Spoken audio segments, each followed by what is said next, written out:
Boxing is a sport of gentlemen where rivalries end the moment a match concludes. While one must embrace success with humility, accepting defeat with respect is necessary to be worthy of new opportunities that allow you to redeem your path to glory. In today's video, I present two sides of the same coin, one featuring a fighter who managed to recover from what was thought to be a career-ending defeat, and the other showcasing a fighter who ended his career after a clear loss he couldn't accept. Get comfortable because I'll take you on a journey through time to the best and worst moments in history following the bout between Kostya Tszyu and Zab Judah. On November 3, 2001, history would be made in boxing as three belts were on the line in the junior welterweight division.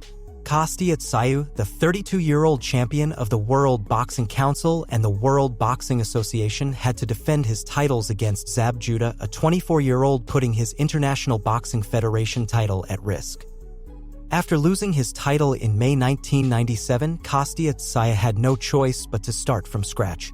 His path would become more challenging, and it took him a long time to earn a new title shot. It wasn't until the fall of 1998, on November 28, that Tszyu stepped into the ring to face Cuban Diospolis Hurtado, motivated by the opportunity to be called a champion again. The stars aligned for him as he seized the World Boxing Council belt after stopping Hurtado in the 5th round. For Hurtado at the hands of Kostya Tszyu. Another knockdown, again on the left hook to the butt. Proving he still had much to offer, this was just the beginning of his journey to restore his reputation and head back to glory. Riding the waves of victory, Kostya entered the year 2001 as one of the discipline's iconic figures. When it was announced that he would step into the ring at the Medalli Bay Resort and Casino in Las Vegas to face Sharmba Mitchell on February 3rd, many anticipated his victory. His skills and strength did not disappoint those who once again placed their hopes in him, and he claimed the World Boxing Association title. Dubbed the Ringmaster, he was at the peak of his glory. With two of the three major titles in his division, one more effort was needed for his fists to be etched in the history of the discipline under an achievement that no one else had accomplished before. At that time, title unification was considered almost impossible. In the junior welterweight category, there had been no absolute world champions for almost 30 years, but that was about to change. The World Boxing Association, the World Boxing Council, and the International Boxing Federation made the impossible happen by agreeing to a meeting where the unexpected unification fight would take place. What seemed like an opportunity tailor-made for Kostya had the potential to become his greatest nightmare. However, the clear favoritism for the man they considered a hero of the ring made them overlook that, in some cases, the villain is the one who achieves his happily ever after. At that moment, the International Boxing Federation title was held by the capable fists of Zab Judah. Not only known for his daring fighting style, but also for being undefeated in his professional career in the discipline. A Brooklyn native, he was considered a young knockout artist as dangerous as Kostya Tszyu himself, making the hype around their encounter colossal.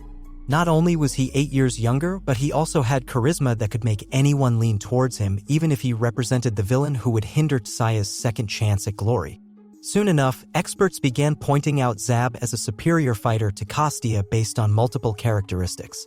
In their eyes, Judah could be attributed youth, speed, and an impressive knockout punch. To create even more anticipation for their encounter, organizers decided to put Zab and Tszyu on the same fight card, but against other opponents. It was a strategy that became the crucial moment for choosing the favorite for their upcoming clash. Until June 2001, it was believed that both fighters had almost equal chances of leaving the ring victorious. However, on June 21st, everything would change after Judah ruthlessly destroyed Allenvester. On the flip side, Tszyu achieved an uncomfortable victory over Oktay Urkel, a German who would become the beginning of a new decline in popular opinion for the fighter. Reaching the end of the scheduled rounds, the fight was described as a tense and nervous encounter. Despite winning by unanimous decision from the judges, almost instantly, the odds attributed to him for leaving the ring victorious against Zab Judah decreased. Now, his success was measured from 1 to 2.5. Amidst the promotion of the fight, Judah took the confidence given to him by previous events to unleash a barrage of negative opinions about Tszyu. Statements like, "he's too straightforward," "he's full of holes," or "he's vulnerable" were the words Judah used to communicate that he would hit him from different angles until breaking his fighting spirit and securing victory. For him, the only way Kostya could stop him was by delivering a strong blow, although he was sure he wouldn't be able to catch him and surprise him due to his agility and speed. Meanwhile, Tszyu remained calm like a gentleman, occasionally praising Judah and ensuring he was ready for the fight. It was then that, inside the MGM Grand in Las Vegas on November 3, 2001, both fighters stopped talking and allowed their fists to demonstrate what they were capable of. Both cautiously opened the fight during the first round. Judah, understanding the danger he faced if he lowered his guard against Kostya's right fist, did not launch an attack after the bell, as was his usual style. Soon, his patience would be rewarded as he landed a powerful left hook to Kostya's jaw, who could barely stay on his feet. Telling us the early stages of the fight would be pivotal. He's Tszyu here. Tszyu, hold on. After this, Judah began to reap success from mid-range.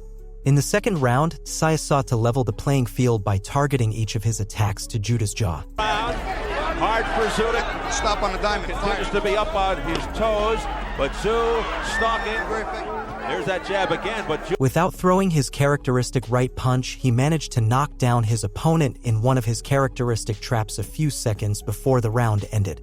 With a powerful left-right combination, he initiated the torment that Judah had to decipher how to escape if he wanted to live to fight another round. In what seemed like a blink of an eye, the media-labeled favorite fell backward to the canvas, hitting his head strongly. Leaving everyone in the venue in shock, Judah now lived a struggle within himself, where his brain forced his body to react and get up. Evening things up. And ending strong. Once he succeeded, his legs performed a spasmodic dance as they staggered. While trying to signal to the referee that he could continue, he collapsed on the canvas again. Now, lying face down, he experienced the second round of his internal struggle, where his brain seemed to still dominate his worn-out body. Before the safety count even started, Judah was on his feet once again. The referee, surprised by the macabre scene, announced the end of the fight before attempting to assist the former champion, who still futilely attempted to stand.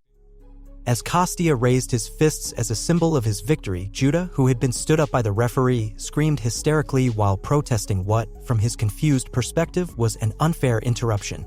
Acting like an unruly, out-of-control child, he tried to attack the referee by placing his left fist on his neck as a threatening gesture. When they pulled him away, he still seemed to not grasp the gravity of the scene he was starring in and tried to throw the stool near him. His father, coach, and entire team had to make a superhuman effort to restrain and calm him. Zab Judah is a clear example that, within the discipline, your fists will take you somewhere, but respect and humility for your opponents and other figures will take you further than any spoiled fighter ever will. If you enjoyed the story, remember you can leave a like on the video. Do you know any other story with a similar outcome that you would like to see on the channel? Tell me about it in the comments.